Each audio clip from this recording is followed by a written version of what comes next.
राधे राधे दोस्तों, आज की हमारी कहानी है शादी की तैयारी। राकेश जी कुछ परेशान से इधर उधर घूम रहे थे। उन्हें परेशान देख मंजू ने कहा, आप परेशान क्यों हो रहे हैं? आने दीजिए, उन्हें देखते हैं क्या कहते हैं। राकेश जी ने कहा, मुझे पहले से ही पता था यही होना है।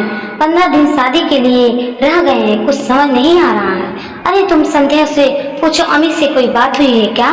मंजू जी ने संध्या को आवाज लगाई, साथ ही राकेश जी को समझाते हुए बोली, आप शांत हो जाइए, सब ठीक हो जाएगा। संध्या जल्दी से आई। क्या बात है मम्मी पापा, इतना परेशान क्यों हैं? कुछ नहीं बेटा, बस तेरी कुछ अमित से बात हुई है क्या? मंजू जी ने जल्दी से पूछा। राकेश जी ने उन्हें घूरते हुए कहा, बता क्यों नहीं देती उसे? सुन बेटी, तुझे पता है शादी पक्की हुई 3 महीने बीत गए। उस समय तेरे होने वाले सास ससुर और अमित हमने साफ साफ पूछा था कि आपकी कोई डिमांड तो नहीं है। उस समय उन्होंने कुछ नहीं बताया, लेकिन आज सुबह समधी जी का फोन आया। बोले कुछ जरूरी बात करनी है, आपके घर पे आ रहा हूँ। क्या अमित ने भी तुझे बताया है क्या डिमांड है? मुझे पहले से बता दे, मेरा दिल बैठा जा रहा है। संध्या ने कहा, हाँ नहीं पापा, अमित से इस बारे में कोई बात नहीं हुई है। और हाँ, अगर वो ज्यादा डिमांड करेंगे तो आप रिश्ता तोड़ देना। राकेश जी बोले, आजकल लोग खुलकर कुछ नहीं बोलते हैं। जब रिश्ता पक्का हो जाता है, जब अपना मुंह फाड़ते हैं। मुझे तो कुछ समझ में ही नहीं आ रहा। 15 दिन रह गया है, शादी में कार्ड बढ़ चुकी है। इस मौके पर फायदा उठाते हैं लड़के वाले। ओहो, आप दोनों भी ना कहां से कहां पहुंच जाते हो। पहले उन्हें आने दीजिए, बात करेंगे। अगर हाँ उनकी डिमांड पूरी कर सकेंगे तो हाँ कर देंगे, नहीं तो मना कर देंगे, मंजू जी ने समझाते हुए कहा। तभी डोरबेल बजी, सभी सहम गए। राकेश जी ने गेट खोला तो सामने समधी किशोरी लाल जी खड़े थे। राकेश जी ने उनका स्वागत किया, उन्हें सोफे पर बिठाया। तभी मंजू जी ने पानी ले आई।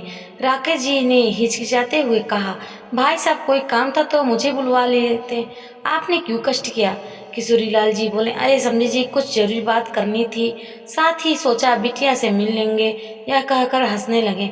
उनकी हंसी में फीकी हंसी मिलते हुए राकेश जी ने कहा, बेटा संध्या इधर आओ।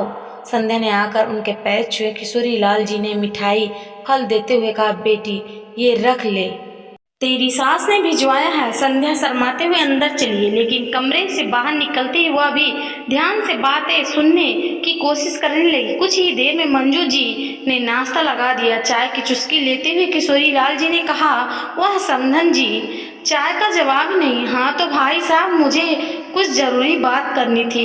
आपने शादी की तैयारी तो कर ली होगी।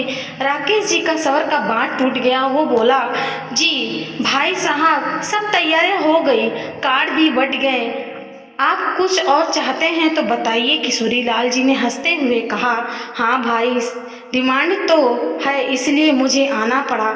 यह सुनते ही सबके चेहरे के रंग सफ़ेद पड़ गए। राकेश जी के हिम्मत बटोरते हुए कहा, जी बताइए। बात ऐसी है भाई, हमने आपसे कहा था कि हमें केवल लड़की चाहिए, लेकिन आप तो जानते हैं शादी के रिश्तेदारों नज़र दहेज पर होते हैं। कितने सामान आया, कितने नगद मिला, उनका मुंह कभी बंद नहीं होगा। आपसे बस एक अनुरोध है कि आप बिल्कुल भी दहेज या नगद ना दें, केवल 1 रुपये से शादी कराएंगे। किशोरी लाल जी के गंभीर होते हुए कहा। राकेश जी बोले, भाई साहब वो तो ठीक है, लेकिन हमारी भी तो कुछ अरमान है, जो भी हमसे बन पड़ेगा करेंगे। किशोरी लाल जी ने कहा, आप अपनी बेटी दे रहे हैं ना, मैं उन सबके रिश्तेदारों, चाहे वो आपकी तरफ के हों या मेरे तरफ के, उन्हें यह संदेश देना चाहता हूँ कि बिना दहेज के भी शादी हो सकती है। रही बात आपकी, तो आप ये पैसे अपने बुढ़ापे के लिए संभाल कर रखिए। मैंने 1 महीने पहले ही सारे दहेज का सामान बिटिया के लिए उसके कमरे में सेट करवा दिया है। हम और आप ही तो मिलकर इस दहेज की बीमारी को मिटाएंगे। राकेश जी की आंखें नम हो गई थी। वो क्या सोच रहे थे और सब सुनकर उन्हें विश्वास ही नहीं हो रहा था।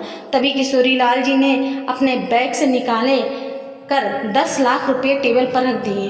फिर उन्होंने कहा, अमित ने संध्या से पूछ लिया था कि मैरिज होम और दावत सब मिलकर 20 लाख का खर्च आ रहा है। हम एक ही फंक्शन करेंगे और आधा खर्चा आप उठाएंगे और ये पैसे आप रखिए। हम शादी के दिन सुबह ही आ जाएंगे, सारा इंतजाम कर लेंगे, बिल्कुल चिंता मत करना। अब राकेश जी का रुकना मुश्किल था, उनकी आंखों से आंसू बह रहे थे। वो बोले, समधी जी आप चिंता ना करें, मैं सब इंतजाम कर लिया, आप ये बस पैसा रख लीजिए। नहीं समधी जी, आपकी बेटी की शादी है तो मेरी भी तो बेटा की शादी है, आप रखिए पैसे, और कुछ मेरे लायक काम हो तो बताना जरूर। यह कहकर उठकर खड़े हो गए। मंजू जी और संध्या दोनों की आंखों से आंसू बह रहे थे। संध्या ने पैर छुए और किशोरी लाल जी ने एक लिफाफा संध्या को पकड़ा दिया।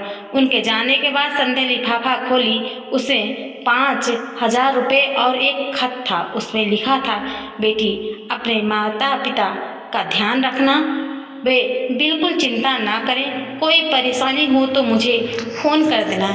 जी हाँ दोस्तों, हमारी स्टोरी कैसी लगी? स्टोरी अच्छी लगे तो आप ढेर सारा शेयर कीजिए, कमेंट कीजिए और हमारी स्टोरी को सपोर्ट कीजिए। जी धन्यवाद।